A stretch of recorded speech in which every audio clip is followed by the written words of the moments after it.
Was that? Comanche Reds, this is Red 4. We have contact. Looks like a lone shooter moving to isolate. Over. All Comanche Reds, Red 1. Hold and move to Red 4's position. Over. Come on, Rydell, get us back in. Come on, go, go.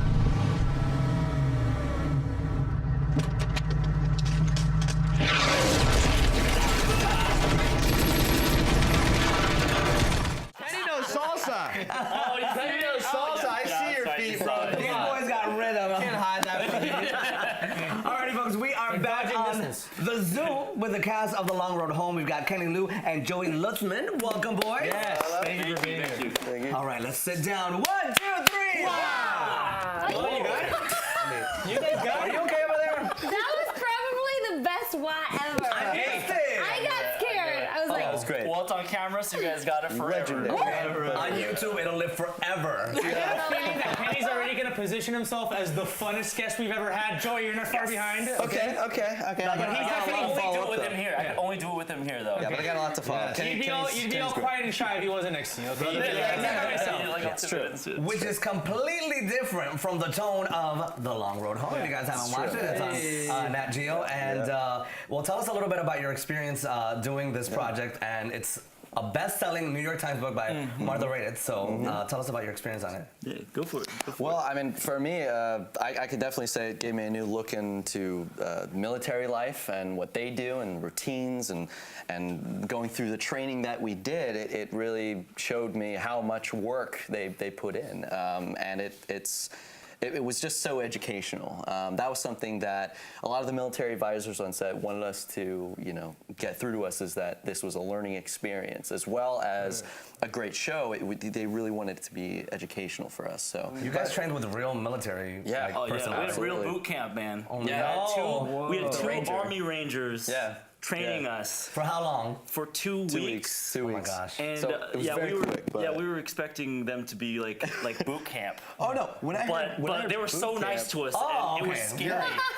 It's like boot was camp without the terrifying. push-ups. I mean, crawling through the mud. That's my kind of boot It's camp. almost scarier. of that. If they're nicer, it's like it's scary. It's like, why are you nice? They're playing games with us. We're playing like Yell at board me. games together on the weekend. It was horrifying. You guys are waiting for the other shooter button anyway. You were waiting for them to bust our balls or something. Or make us do push-ups while we were playing. That's the second season. But tell us what the story's about, first of all, and your characters. On the show. So basically, it's kind of similar to Band of Brothers, where it's based on a true story, and each episode focuses on a specific person. And what really makes this story special is that it's a very authentic story. Like they don't try to politicize anything. They try to tell everything as accurately as possible. Most military shows are want to draw people in because of the explosions and or the action. Whereas this one is very much based more on the sacrifices that the soldiers had to make in order to even be out there, and kind of what they went through, giving up home life in order to serve in Iraq. And for me, it was like one of the most meaningful things I'd ever done, because we had a bunch of the vets who survived come out. Like the very first week that I was there, we had a reunion with a lot of the vets who survived. And it was really crazy for me, because I had no idea what I was getting myself into, and meeting them, as soon as they saw me, I'm the only Asian guy in this platoon, and so they immediately knew who I was playing. Wow. And so 13 years later, these guys were like, "Man, you're playing Eddie, huh?" And I'm like, "Yeah." They knew him? Oh my God, he was like a big brother to them, so when he passes in, when it really happens for them, it was crying.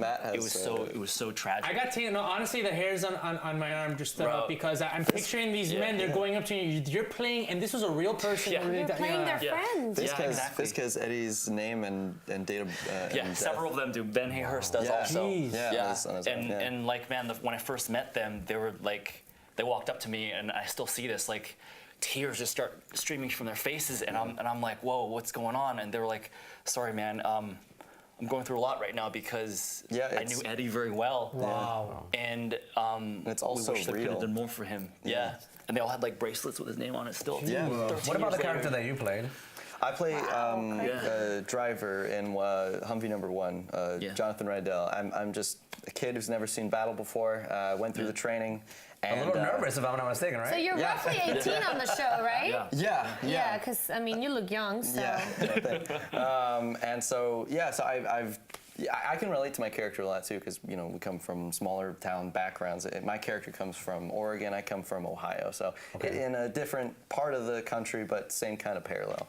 And so we never. Before this, I never actually fired a gun before. So. Whoa. Wait, so these weren't prop guns. These were like actual. Oh my God! Yeah. Firing ammunition? Real weapons, but with blanks, obviously. Okay. But yeah. Tell so about our training too. Like we training. Oh my God. Right, we were during this boot camp. We did obviously intense. a bunch of the basic gun drills with rifles and all. We were racing. By the end, we were racing each other to see if we can reload faster. Yeah, doing mag changes. Yeah, and but then one of the final tests that the Rangers put us through was he loaded our M16 with blanks, and we were like, oh, okay, cool, these are blanks, right? This is safe, right? And he was like, well, check this out. He loads it and he puts an apple shoots, about here, and he shoots his rifle from here, and then the apple goes. It's just And a chunk of it comes out. He's like, so lesson here is that it's still dangerous. Yeah. Because of the air? All right. Right. It was just because of the air? Yeah, just from the air. But I would be so nervous Why are they because... called blanks then? So they're not shooting stuff except for air. Well, yeah, the air from the hair. But I mean, I would be nervous. I didn't realize that during these movie shoots, because do you remember? You know the story of Brandon Bruce? Lee. Yes, Brandon Lee. Supposedly they were blanks. And by the way, Bruce Lee also died under suspicious things on the set too. Yeah. I'd be nervous if I'm shooting real guns with. Okay, are we sure these are blanks? Can we just test them one more time before I start pointing them at somebody? They double, triple, quadruple checked every time. Yeah. Like in front of you, because I wouldn't trust them. Right, exactly. And in there front was of me. something that I didn't even think about when it was rainy many days, and one day in particular it was rained overnight and it was just mud everywhere, and we would drop our rifles in the mud for like a second, and it would just cake the end of the barrel to the point where if we had fired, we were told specifically to make sure to watch our barrel, because if we had fired, it would have created projectiles that are hitting our buddy's neck to us. And I didn't even think about that. I didn't, but that's also a really big concern too. That's why training is so important with massive absolutely. Weapons. Absolutely. Absolutely. And imagine this is just a film with these props, so to speak. I mean, they're real weapons, but you're pretending. Imagine in real life, the army. Well, this is why we don't allow guns on the set of the zoo, because the four of us, we're dangerous as it is. I know. We're animals, and so we don't need guns. Yeah. Vivian has been torturing poor Joey during the commercial break, telling him that he could play 13 or 14 years old. I said 14 or 15. He's saying he wouldn't push it under 16. I'm 16 saying is as far as it could go. You look like a high school senior, not a high school freshman. A very handsome one, a very talented one. Trust me, when you're 40 or 50, you're gonna think of me and be like, oh, that girl, I hope you know that girl, that old lady who's 70 now, or something. I'll be 80 by then. She can take me out for a senior citizen discount. But I'll tell you what, when she's 80, she's still not going to tell us how old she really is. Hey, there you go. I know, I still have Always math. mysterious. Neither will I. All right. I know. Vivian and Dennis, we don't know how old they are. They won't tell us. Dennis, we had a whole birthday celebration for Dennis, and his only response was, "I'm forever 21." Yeah, thank you. No, forever 29 is what you got to do. No! Which anniversary of your 21st birthday? He hasn't gotten to 29 yet, right, Exactly. Dennis? Thank you, Vivian. Thank you. I appreciate it. So we can't say that. Look at these two. So tell me a little bit more about the training situation, because I mean, actors often get a reputation for being like a little, effete. I don't know what the word is. And then you guys are going through these boot camp situations where these guys are coming after you, holding real guns. Projectiles are coming out of the blanks. What else did you guys have to go through? Yeah, so the final exam, our last day of training, so they gave us these blanks with loaded rifles. They put us into teams, and they randomly chose two of us to be terrorists. Oh my gosh. What? Yeah. Wait, so you were the target, like the terrorists were the target. Yeah, they chose And we two had of to us. hunt them down. Yeah. Right, we had to use all of our tactics and the stuff that we learned. Yeah. And then something else is that they built 200 buildings to simulate Solder City out there. So we my actually gosh, it had was a real amazing. set. It looked real. Yeah, it was like we were in Wow. Iraq, and then they put us into two squadrons, and then we had to learn how to clear buildings and stuff. And then two of us were terrorists, and one of them was the Army Ranger, and so it was two of them hunting us 20. And we learned how like terribly bad at it we were. Oh yeah. Because we were like, what are you doing? Go over there. Go over here. What's happening? No, I'm out of bullets.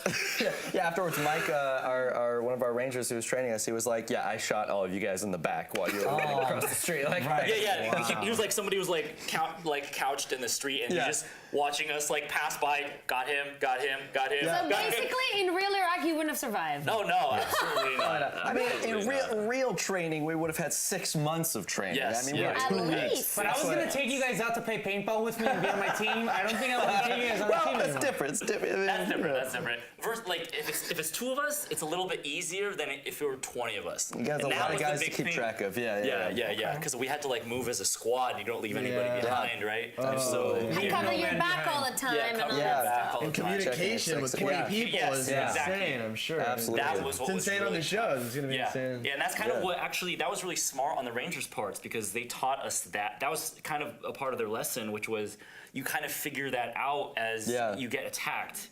And like all this stuff has happened. Do you remember how to reload? Do you remember how to in those high stakes moment? Yeah. What kind of appreciation do you guys now have? Like a newfound appreciation for soldiers and what they go through? A lot. What have they said to you? What's up? How have they reacted as well? They were so welcoming, man. Like I've never felt brotherhood like that before. Like it was such an intimate like circle that they've got, and me being like almost a surrogate for Eddie Chen. Like immediately they were like they took me under their wing, and I was like, man, I've never experienced that kind of generosity before. Like it was just so welcoming on their part. Awesome. On top of being able to like experience kind of what their life was kind of like and kind of things that they went through. Like it really bridged like this gap in empathy that I realized didn't. And it's a great breakthrough as well because I mean you were mechanical engineering or something like that. You went to school for that, right? Yeah. And then you just moved to LA like not that long ago. I mean from 2014 till now, it's like not much. Yeah. So how has the process been for you for this in your acting career? It's been incredible. I mean, like as an engineer, it's really nice because like my big thing has always been like I want to make the world a better place. And he's just saying that. What a great reaction! That is a takeaway from now on. He's a good Samaritan. That was awesome.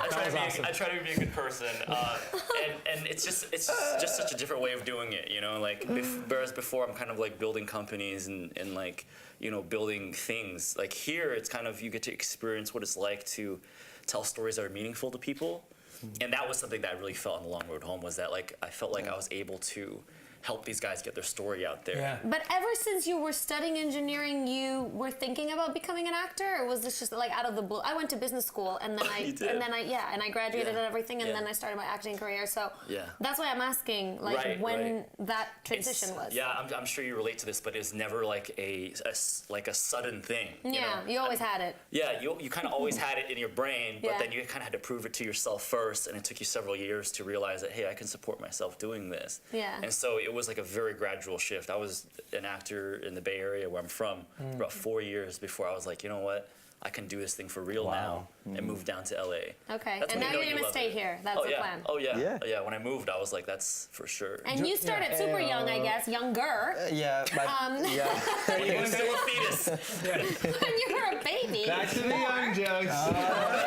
Wait a second. Here we go. So at the movie's premiere party, I missed it. I didn't even realize that Patrick Schwarzenegger was part of this project. And then Arnold was there. Did you guys meet Arnold Schwarzenegger? Did he carry you with one hand? This was the craziest thing. So we're going up. We have a van, and there's like 3 vans that pick up the different cast members to go to set on from base to where we work in the range where the set is. And our van had Thomas and Carter, and we were going to pick up Patrick. And we stopped there, and Patrick's not outside, but his dad is. Uh-oh. And he's just smoking a big old cigar. We're like, whoa. So he comes in, he sits right next to Carter, and we're just like, okay. He's like, hey guys. And we're like, whoa. Like it was really intense. It was really Dominator. It's fun too. He sounded exactly like every person who would impersonate him. Like it sounds just like you'd expect. It was so great. Like Terminator. So great. It was He's so never great. lost his accent. Guys, thank you for being here. You guys are super fun. Thank you, So guys. up with us. success with the show. We'll be catching it.